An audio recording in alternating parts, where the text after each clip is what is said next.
nearly a year and a half ago, I dropped out of uni, and now I've spent that nearly a year and a half doing basically nothing with my life the entire time. And it's been over 2 years since I last uploaded anything here. And where I'm at this point where I'm deciding to try and do something with my life. That felt like horrible sentence structure, but we'll move on. I thought, this is something. This is better than nothing at all. I also, for the second day in a row, have gone for a run. My legs hate me for it, because I've never really been a going for a run person before. I also apologize if you can't hear me over my cat, but that's kind of where we're at. I feel like, yeah, for a whole year and a half, nothing has really happened to me apart from dropping out of uni. I changed jobs, but sometimes they feel pretty like for like, and again, nothing really happened. So yeah, here we are, year later, feeling like I'm still stuck in the same place. And so here's to fixing that, I suppose, and whatever this turns into. I figured a good place to start might be why I dropped out of uni. And there's a few reasons, I suppose. I was not in the best place mentally, and I was just fully not going to lectures or anything. Even when I did have lectures, it was like twice, maybe 3 times a week, and I was getting into huge amounts of debt for what felt like nothing. I wasn't learning anything new, and I genuinely could not fathom a career at the end of it. Like, I think the reason I chose that course over other ones I had offers for was, a bit of it was being so close to home, but they were like, oh, we've got like a 95% employment rate after our course. But then when it came to me doing my placement year or anything like that, there seemed to be no like assistance from the university. And I'm not saying don't go to this university, it's horrible. This is my personal experience. And then also it was a little bit of quitting before I flunked out anyway. I think in some way that I thought I was a lot better at art and illustration, that was what I was doing, than I am. I mean, so, and you know, art is completely subjective, but I think, I don't know, what the way I worked, whatever I was doing, didn't fit with the way that course run, I suppose. And I made some good friends on that course who I, through my own doing, don't really talk to now, and that is my own fault. I'm kind of horrible at keeping up with people anyway, as I'm assuming most people here are people that I know from school or uni or something, and so you know that. I never really bonded with any. I had one lecturer that I really loved, and I loved his module and everything, but it was the one module that was nothing to do with actual drawing, which isn't a bad thing, and I still found it really interesting. I think a lack of motivation is, well, that sums up my whole life, but I'm turning 22 this year, and I have literally 0 things to show for it.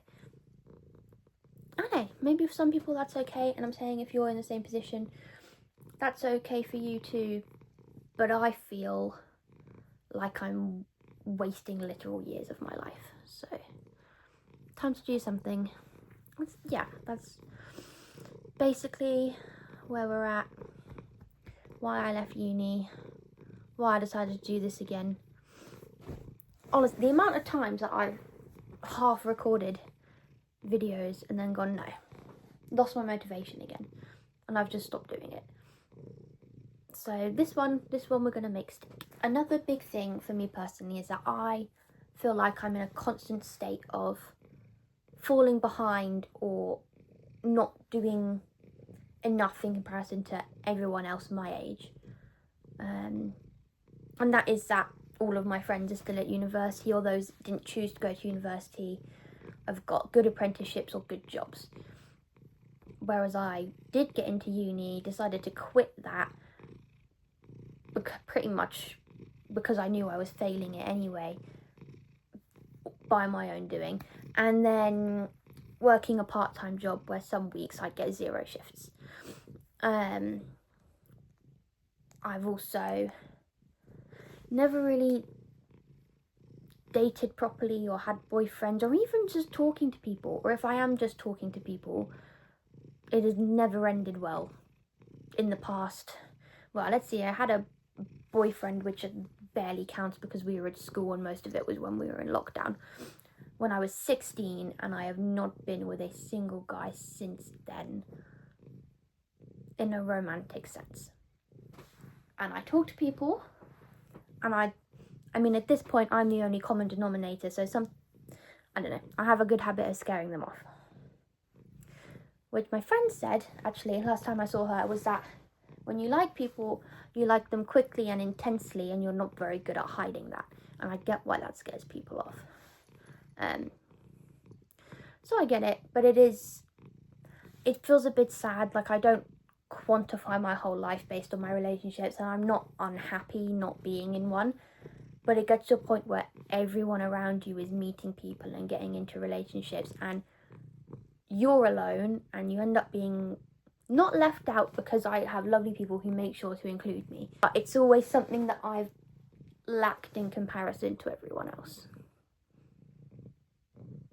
It bothers me that it still bothers me, because I'm an adult, and that my life isn't defined by the fact that I'm single or not.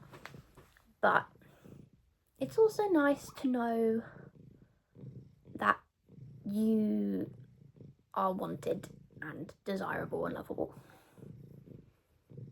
And I could also be quite happy on my own. I've got people in my life that I know love and care about me and that spend time with me. But I am nearly 22. I'll be 22 in November. If I leave the house, it's because I'm taking the dogs for a walk, or my parents are going somewhere, so I'm tagging along. Occasionally I'll go out with my sister and her boyfriend, and I get to third wheel them for a little bit, which is fine because they're both lovely and I like spending time with them. But then the only other time I used to go out was with my friend Becky. But now she's done with uni and she's moved back home, so God knows how often I'll see her anymore, because we both have our own lives in separate places. And my other close friends are at university most of the time, then when they are home, they're working or I'm working, and there's just a lot of life getting in the way. I think it's very easy for me to feel isolated and alone. The irony being that that's often what I prefer to be, and like, I spend Monday to Friday, unless I actually get shifts at work, at home alone, me, 2 cats, 2 dogs. And I'm perfectly content with that. It actually throws me off a bit. Oh, my dad has Wednesdays off, so I spend that with my dad. But it throws me off a bit when suddenly there's someone else involved on those weekdays, because that's my time alone, and I plan for that time alone. But it's also, I spend most of my time alone. So sort of 2 ends of a spectrum, I guess. And it's not good to be isolated all the time. I think that's part of why I randomly decided yesterday I'm going to start going for runs. Which, by the way, you have to build up your tolerance to, because I felt like death halfway through both of them. I feel like when I do exercise, I forget how to breathe properly. Separate issue. I also, in case you can't tell, I'm good at talking about myself, because that's the thing I know best. I'm one of those people that, like, people will tell me a story about them, and then I will follow that up with a story about myself, because that's how I understand how to relate to it. And then I might come off as a bit self-centered. And there's really only a couple other things I know to talk about, know how to talk about. 3 guesses what one of them is. as it's all over my wall behind me. But yeah, I'm trying to become more knowledgeable on things, which sounds silly because I guess people that know me know that I'm full of random fun facts about random stuff, but I don't have a broad knowledge on a lot of things. I have a broad knowledge on one thing, one whole thing, and I will sometimes think I'm smart and think, yeah, I know lots about this, and then I meet someone that actually knows stuff about it, and I think sometimes in hindsight I am not a very intelligent person. Like, I think I know things. I feel like I do it all the time. I go into an conversation, I think, yeah, I know about this, I can talk about it, and we can have an intelligent debate about it, and then I just end up seeming silly. I give my opinion, and then someone goes, oh, well, actually, it's more like this, and because of this and this, and I'm like, wow, I know nothing. I hadn't planned for this to be me just ranting and being really self-pitying and feeling sorry for myself. But that's what's coming out.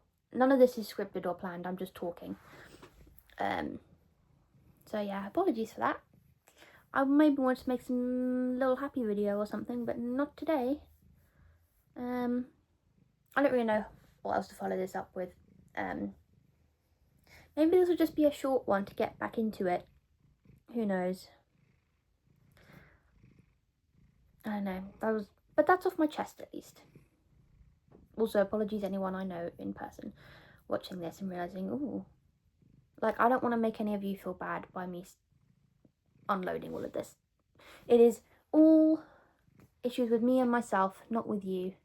Whole point is I'm here to sort my life out, do something with my life, work through my problems, apparently in video form. Okay, so that got a bit depressing and a bit not off the rails, derailed from the original plan is the word I'm looking for. But